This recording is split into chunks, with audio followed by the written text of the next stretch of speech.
من لقی النبی صلی اللہ علیہ وسلم مسلما ومات علی الاسلام، وہ بندہ جو اللہ کے رسول صلی اللہ علیہ وسلم کی زندگی میں ملاقات کیا ہو ایمان کے ساتھ اور مرا ہو ایمان کے ساتھ، مسئلہ ختم۔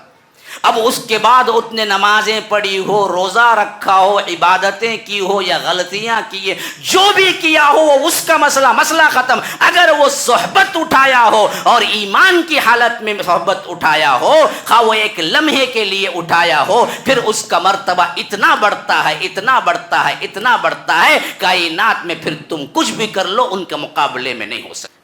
عقیدے میں یہ بات اہل السنہ امام طحاوی کا اٹھا لو، العقیدۃ الواسطیہ اٹھا لو، ہر عقیدے کی کتاب اٹھا لو، اس میں آپ کو صحابہ پر کیسے ایمان لانا لکھا ہوا ہوگا۔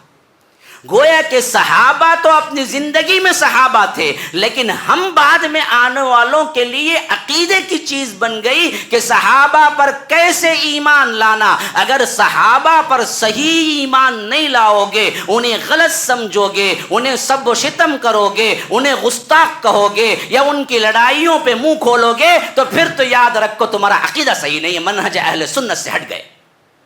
عمر بن عبدالعزیز کا مرتبہ بڑا ہے یا صحابہ میں ادنا ترین مرتبے پہ آنے والے حضرت معاویہ رضی اللہ عنہ کا ان کا مرتبہ بڑا ہے؟ تو حضرت عبداللہ ابن مبارک نے کہا کہ کیا بات کرتے ہو بدبخت، کیا بات کرتے ہو؟ حضرت معاویہ رضی اللہ عنہ نے نبی کی صحبت میں کوئی جنگ کی اور صحبت اختیار کی، اور اس صحبت میں ان کا گھوڑا دوڑا اور اس گھوڑے سے دھول اڑی، اور وہ دھول اس کے گھوڑے کے ناک میں میل بن گئی، اس کے برابر بھی عمر بن عبدالعزیز نہیں ہو سکتا۔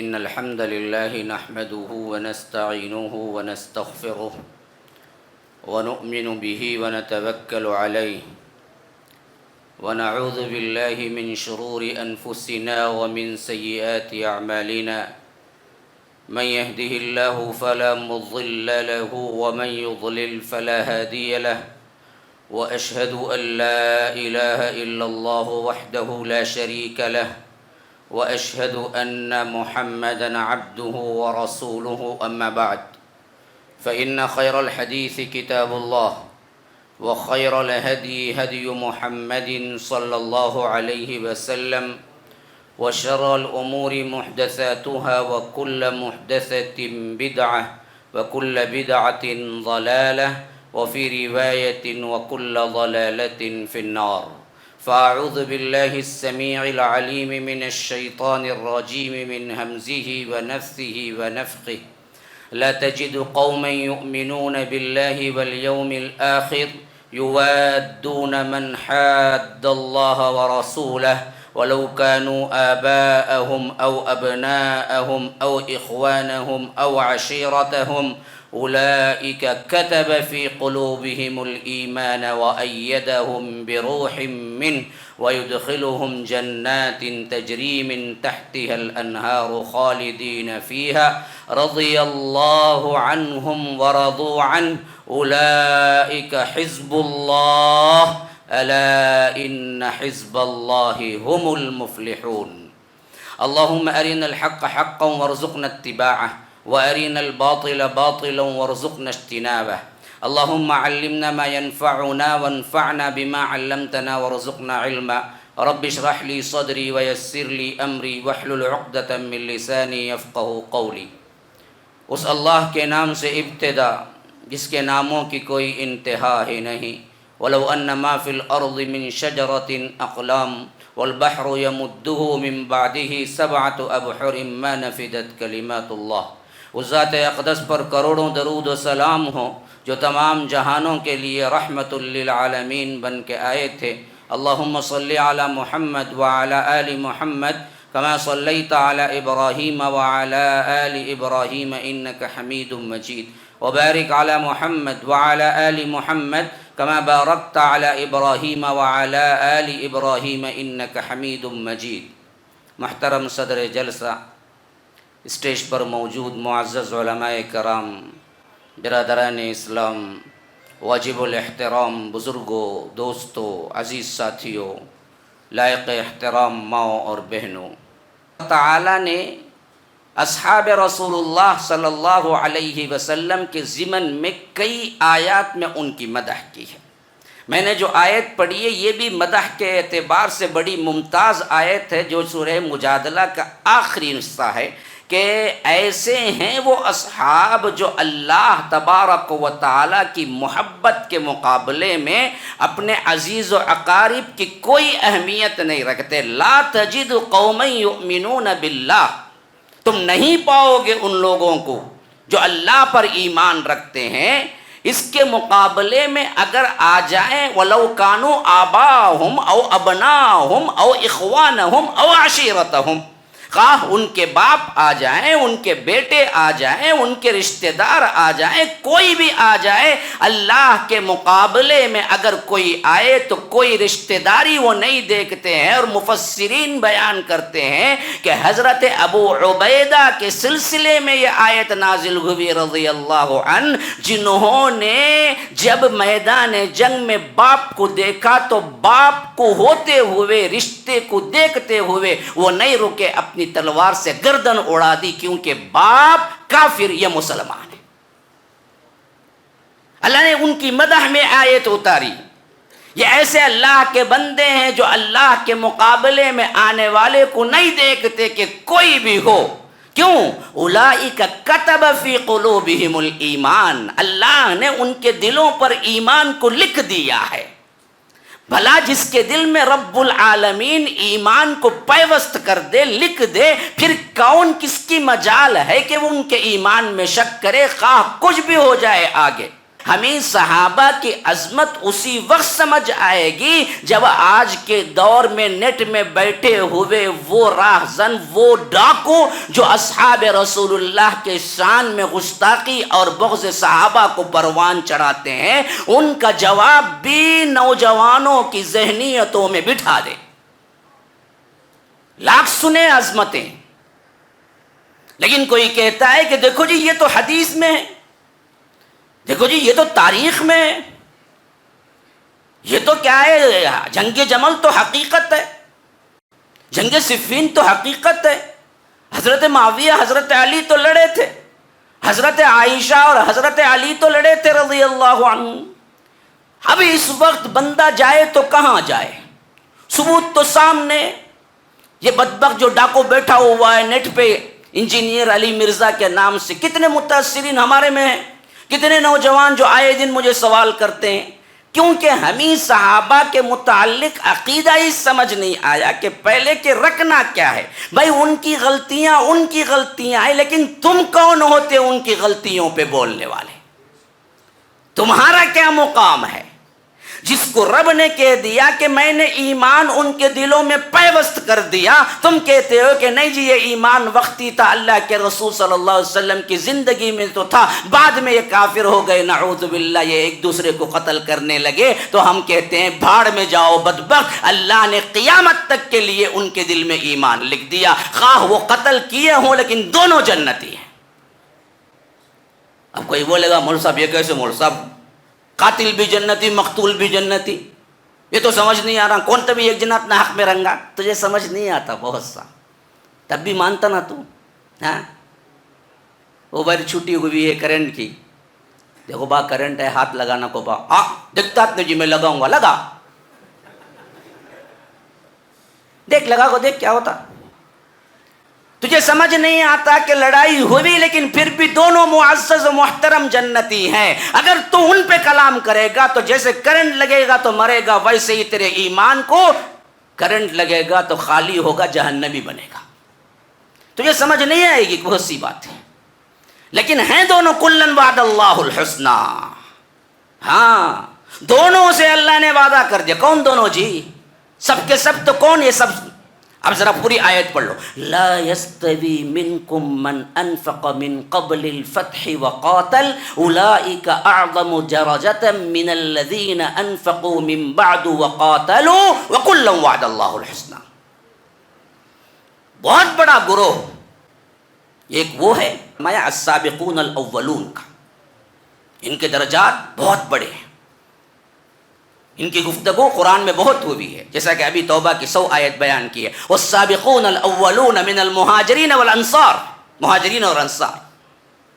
لیکن سابقون الاولون کا ذکر آنے سے یہ مطلب نہیں ہے کہ بعد میں آنے والے جنتی نہیں ہیں۔ تو اللہ نے یہاں وہی کلیریفیکیشن دیا کہ دیکھو کہ جو فتح مکہ سے پہلے اسلام لائے، انفاق کیا، ایمان لائے، لا یستوی منکم من انفق من قبل الفتح، من قبل الفتح، فتح مکہ، ہاں، جنہوں نے قربانیاں دی، جنہوں نے فتح مکہ سے پہلے ایمان لائے، جنہوں نے اپنا جان مال لٹایا، وہ اور اس کے بعد فتح مکہ کے بعد جو لائے، وہ دونوں برابر نہیں ہیں فضیلت میں۔ لا یستوی منکم من انفق من قبل الفتح وقاتل، لیکن اولئک اعظم درجۃ من الذین انفقوا من بعد وقاتلوا، ہے درجہ ان کا بھی ہے، کلا وعد اللہ الحسنى، اللہ نے لیکن دونوں کے لیے حسنہ رکھا ہے۔ حسنہ کیا ہے جی؟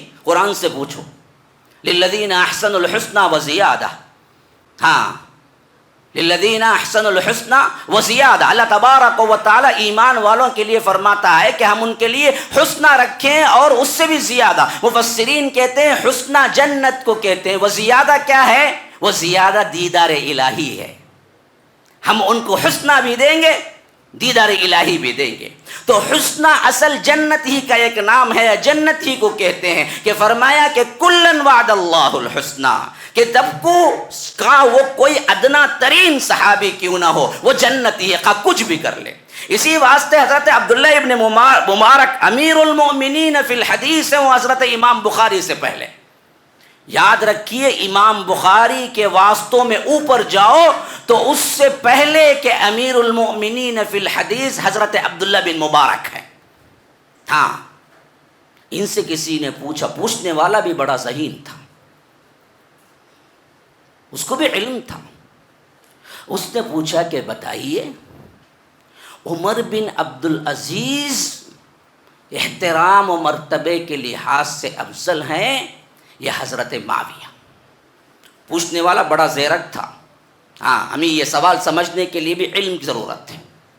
پوچھنے والے کا اصل مطلب کیا تھا کہ صحابیات اور صحابہ کے درجے میں لائے ہوئے صحابہ کو ایک بائی ایک کم کرتے آخری میں لائیں گے تو حضرت معاویہ کا ذکر آئے گا، اور تابعین کے درجے میں آگے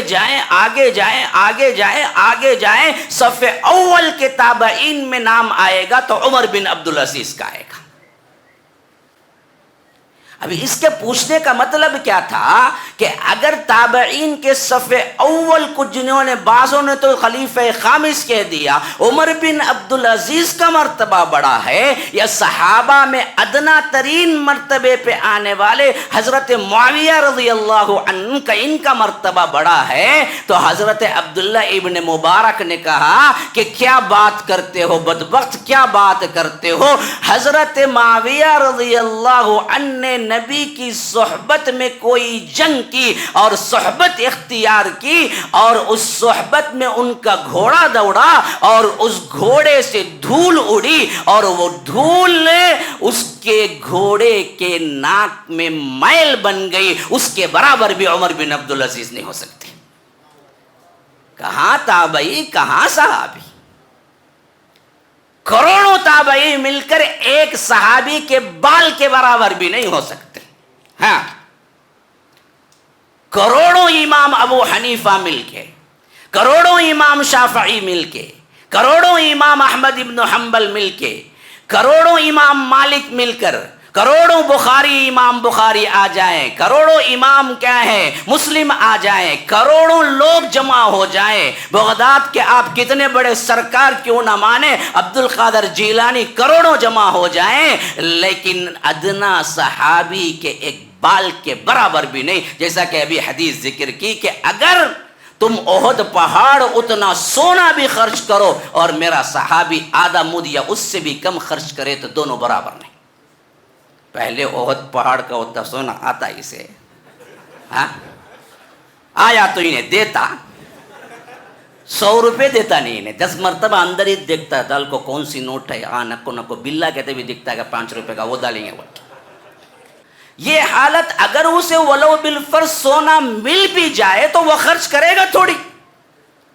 خرچ کرنے کے لیے کتنا بڑا تقویٰ چاہیے، احد پہاڑ اتنا سونا، ہاں پہلے تو ہے نہیں، مل جائے ولو بالفرض ولو بالفرض ولو بالفرض مل ہی جائے تب بھی اسے وہ تقویٰ کہاں سے آئے جی کہ وہ خرچ کر سکے؟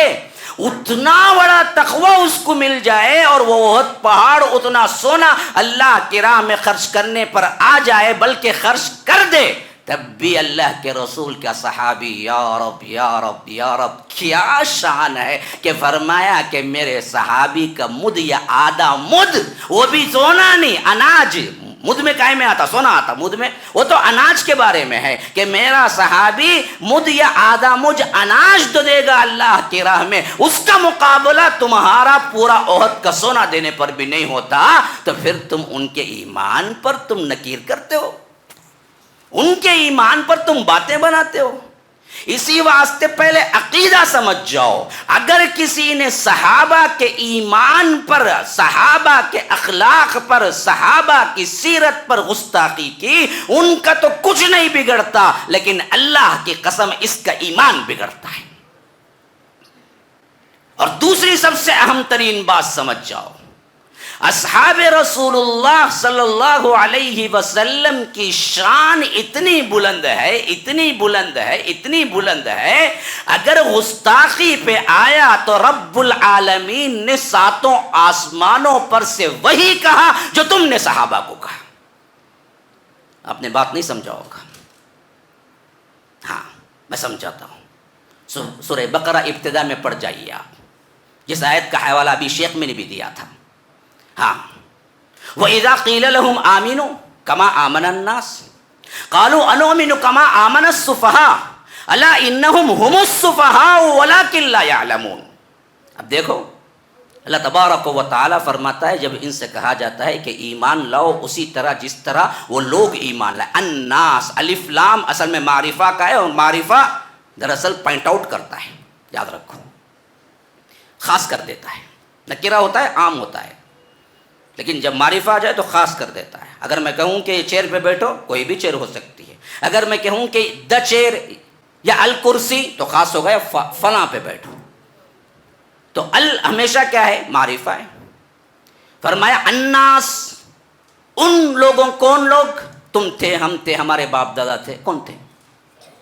ہاں جب یہ آیت اتر رہی تھی الناس، وہاں پر تھے کون؟ وہی اصحاب رسول اللہ صلی اللہ علیہ وسلم۔ تو فرمایا ایمان بھی ویسے ہی لانا جیسے میرے رسول کے صحابی ایمان لائے ہیں، کما آمن الناس۔ تو یہ منافق لوگ کہتے ہیں، یہ مشرک لوگ کہتے ہیں الا انہم هم السفہاء ولکن لا یعلمون، کہ یہ منافق، یہ لوگ اللہ کے رسول کے صحابہ کا مذاق اڑاتے ہوئے کہتے ہیں کہ ہم ان دیوانوں کی طرح ایمان لائیں، ان دیوانوں کی طرح۔ قالوا انؤمن کما آمن السفہاء، ان بدبختوں نے سب سے پہلے گالی صحابہ کو جو دی وہ دیوانہ تھا۔ مشرکین اور منافقین نے کیا کہا؟ ہم ان دیوانوں کی طرح ایمان لائیں۔ اللہ نے کہا الا، آگاہ ہو جاؤ، خبردار، انہم ہم السفہاء، تم دیوانے ہو، ولکن لا تشعرون، تمہیں شعور نہیں ہے۔ تو معلوم یہ ہوا کہ صحابہ کو تم زمین پر نیک اخلاق والے، سیرت والے، اللہ کے تقوی اور اللہ تبارک و تعالی کے ڈرنے والے بندے کہو گے، اللہ بھی تمہیں وہی کہے گا۔ اگر تم یہ کہو گے کہ یہ دنیا دار تھے، یہ لڑائی کیے، یہ قتل کیے، یہ فلاں کیے، تو اللہ بھی تم کو آسمان سے وہی کہے گا۔ جو تم صحابہ کو کہو گے جواب میں وہی بات تمہیں آئے گی۔ اگر صحابہ کو تم لان تان کرتے ہو تو اللہ کی نظر میں تم بھی وہی ہو۔ اسی واسطے جب ان لوگوں نے کہا کہ یہ دیوانے ہیں تو اللہ نے جواب میں کہا کہ الا انہم ہم السفہاء، وہ دیوانے نہیں ہیں، تم بدبخت دیوانے ہو۔ کیوں یہ سب منزلت، یہ فضیلت؟ یہ فضیلت اصل میں ہے اللہ کے رسول صلی اللہ علیہ وسلم کی صحبت سے، یاد رکھو۔ یہ ایمان اور تقوی کا مسئلہ ہے ہی نہیں، یہ مسئلہ ہے صحبت نبوی کا، یہ بات نہیں سمجھتے۔ اصحاب رسول اللہ تاریخ کے افراد نہیں ہیں، افراد رسول، اصحاب رسول اللہ قرآنی شخصیتیں ہیں، قرآن نے انہیں دیا ہے وہ مرتبہ ایمان کے بعد سب سے اہم ترین ملا تو صحبت سے ملا۔ اسی لیے صحابی کی تعریف کیا ہے؟ من لقی النبی صلی اللہ علیہ وسلم مسلما ومات علی الاسلام، ہاں وہ بندہ جو اللہ کے رسول صلی اللہ علیہ وسلم کی زندگی میں ملاقات کیا ہو ایمان کے ساتھ اور مرا ہو ایمان کے ساتھ، مسئلہ ختم۔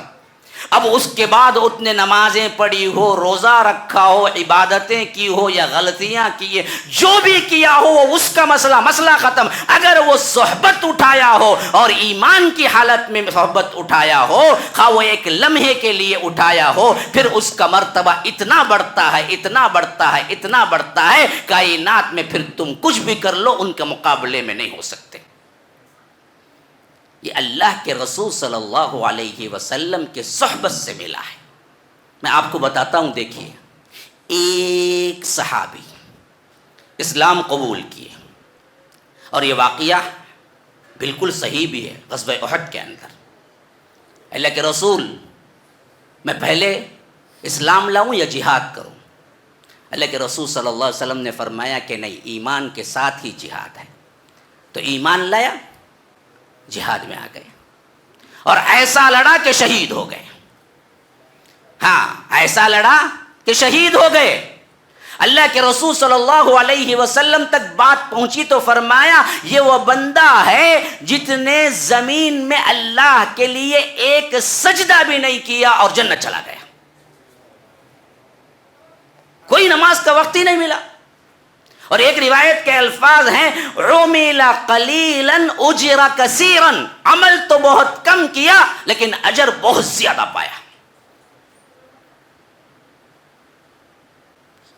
اسی واسطے اماں عائشہ روایت کرتی ہیں کہ کبھی کبھی ہم کوئز کے طور پر بچوں سے پوچھا کرتے تھے، بتاؤ وہ کون صحابی ہیں جنہوں نے ایک سجدہ بھی نہیں کیا اور جنت میں چلے گئے؟ اسیرم ہیں۔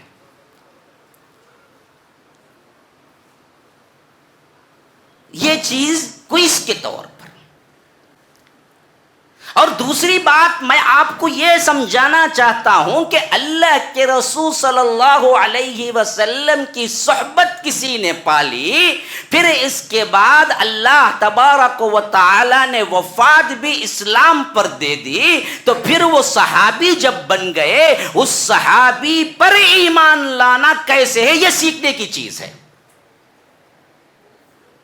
صحابی کو نہیں، ہم کو عقیدے میں یہ بات اہل السنہ امام طحاوی کا اٹھا لو، العقیدۃ الواسطیہ اٹھا لو، ہر عقیدے کی کتاب اٹھا لو، اس میں آپ کو صحابہ پر کیسے ایمان لانا لکھا ہوا ہوگا۔ گویا کہ صحابہ تو اپنی زندگی میں صحابہ تھے، لیکن ہم بعد میں آنے والوں کے لیے عقیدے کی چیز بن گئی کہ صحابہ پر کیسے ایمان لانا۔ اگر صحابہ پر صحیح ایمان نہیں لاؤ گے، انہیں غلط سمجھو گے، انہیں سب و شتم کرو گے، انہیں گستاخ کہو گے یا ان کی لڑائیوں پہ منہ کھولو گے، تو پھر تو یاد رکھو تمہارا عقیدہ صحیح نہیں ہے، منہج اہل سنت سے ہٹ گئے، عقیدہ بن گیا ہمارے لیے وہ۔ اسی لیے یاد رکھیے، ہمیں اصحاب رسول اللہ صلی اللہ علیہ وسلم کی عظمت ہی نہیں ہے، بلکہ عظمت کے مقابلے میں سب سے اہم ترین چیز عقیدہ سیکھنا چاہیے کہ اللہ کے رسول صلی اللہ علیہ وسلم نے ہم پر کیا کیا باتیں صحابی کے طور پہ بتائی۔ غلطیاں کس نے نہیں کی جی؟ انبیاء علیہ السلام کا گروہ چھوڑ کر انسان ہونے کے ناطے غلطیاں ہوئی ہیں، صحابہ معصوم عن الخطا نہیں ہیں، لیکن ہم یہ مانتے ہیں کہ ان غلطیوں سے اللہ تبارک و تعالی باز پرس کر لے گا، ہم کو زبان کھولنے کی اجازت نہیں۔ ہاں، فتح مکہ کا زمانہ تھا، حدیبیہ 6 میں ہوا، ساتھ میں اللہ کے رسول صلی اللہ علیہ وسلم نے عمرہ قضا کیا، واپس آئے۔ جو حدیبیہ ہوا تھا اس میں ایک کلاس تھی، ایک اہم ترین اصول، وہ یہ تھا کہ آپس میں 10 سال تک جنگ نہ کریں گے، اور جو کوئی حلیف بنے گا قبائل میں سے ان سے بھی جنگ نہیں ہوگی. لیکن یہ بات قریش نے توڑ دی تھی، اور اللہ کے رسول صلی اللہ علیہ وسلم کو معلوم ہو گیا، تو اللہ کے رسول صلی اللہ علیہ وسلم نے خفیہ طور پر یہ بات طے کر دی تھی کہ مکے کو اچانک جا لیں گے، مکہ فتح کریں گے. یہ چیز بالکل مخفی تھی، کسی کو پتہ نہیں تھا، خاص خاص صحابہ کو پتہ تھا. ایک صحابی ہے حاطب ابن ابی بلتع، نام نہیں بھولنا، بہت اہم ترین سبق ہے اس واقعے کے اندر. ایک صحابی ہے حاطب ابن ابی بلتع، یہ صحابی ہے بدری. اب انہوں نے کیا کیا کہ مشرکین کو لیٹر لکھا کہ کبھی بھی حملہ ہو سکتا ہے، اللہ کے رسول تیاری کر رہے ہیں. اور ایک عورت کو کرائے پہ لیا اور خط دیا کہ جاؤ جلدی سے پہنچا دو. وہی کے ذریعے اللہ کے رسول صلی اللہ علیہ وسلم کو معلوم ہو گیا حاطب بن ابی بلتع رضی اللہ عنہ نے ایسا کام کیا. یہ تو کھلی بغاوت ہے.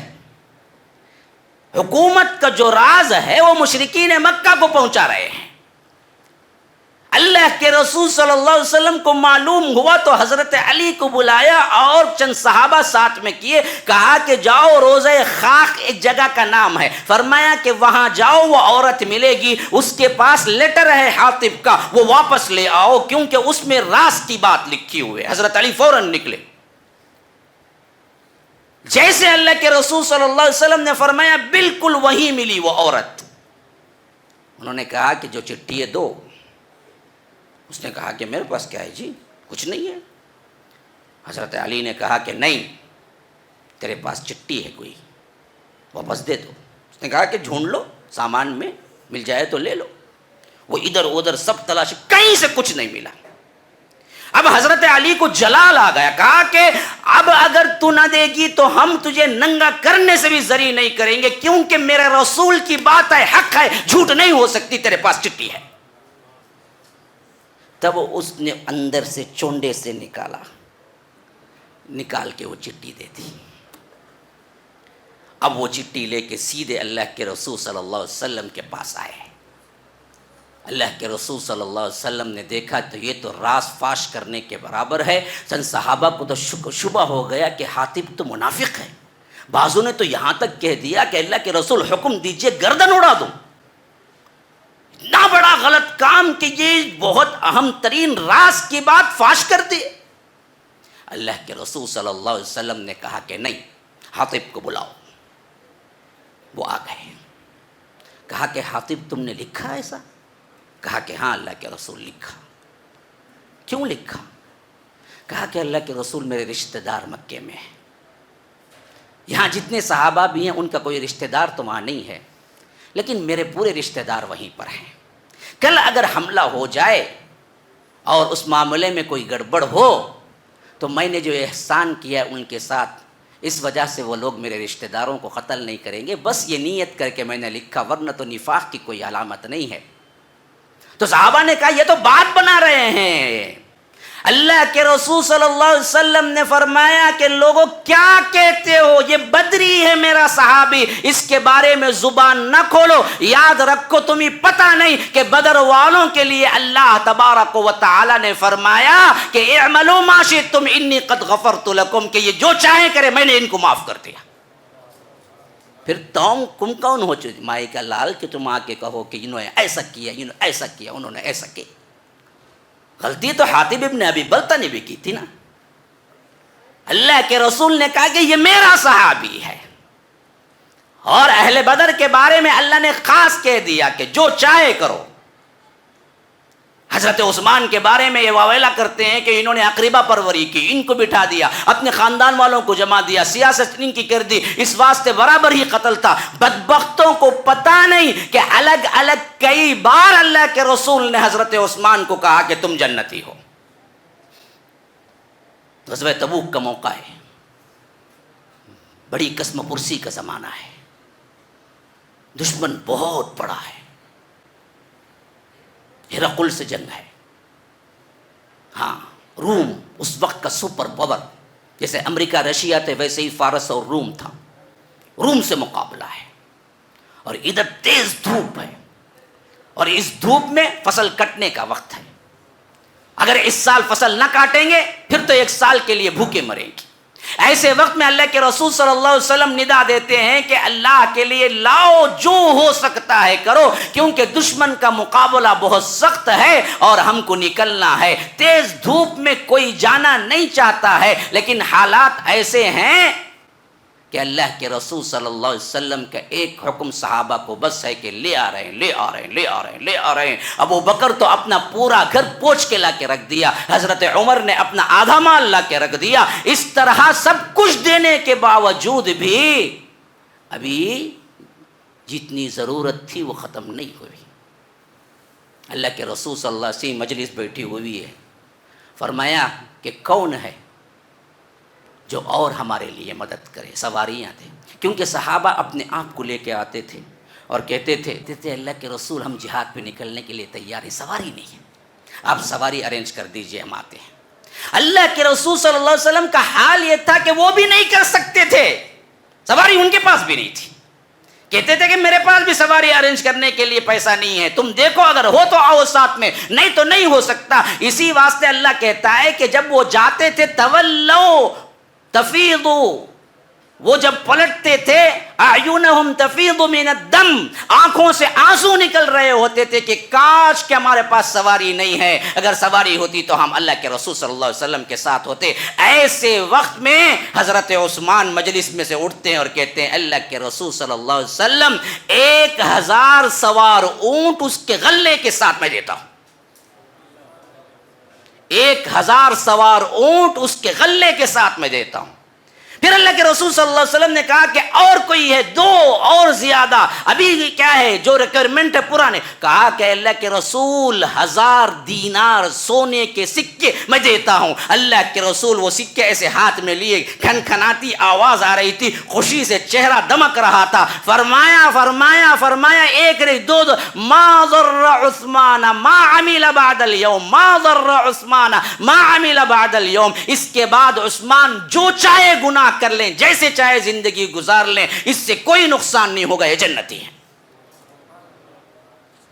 جب رسول کہہ دیں کہ جو چاہے کر لے تمہارے لیے جنت ہے، کون مئی کا لال آ جا کے کہے کہ حضرت عثمان نے اقربہ پروری کی. ہم شکر گزار ہیں جنہوں نے وقت دیا ہے، اور دعا گو ہیں کہ اللہ تعالیٰ اس کو کامیاب فرمائے، بیٹھنے کو قبول فرمائے، ہماری مغفرت فرمائے. جیسے ہم سب کو یہاں اکٹھا فرمایا ہے امام الانبیاء سید المرسلین و آخرین جناب محمد الرسول اللہ صلی اللہ علیہ وسلم کے ساتھ جنت الفردوس میں بھی اکٹھا فرمائے. ھذا وباللہ توفیق، صلی اللہ وسلم علی نبینا محمد. اسأل اللہ لی ولکم ولسائر المسلمین من کل ذنب فاستغفروہ انہ هو الغفور الرحیم.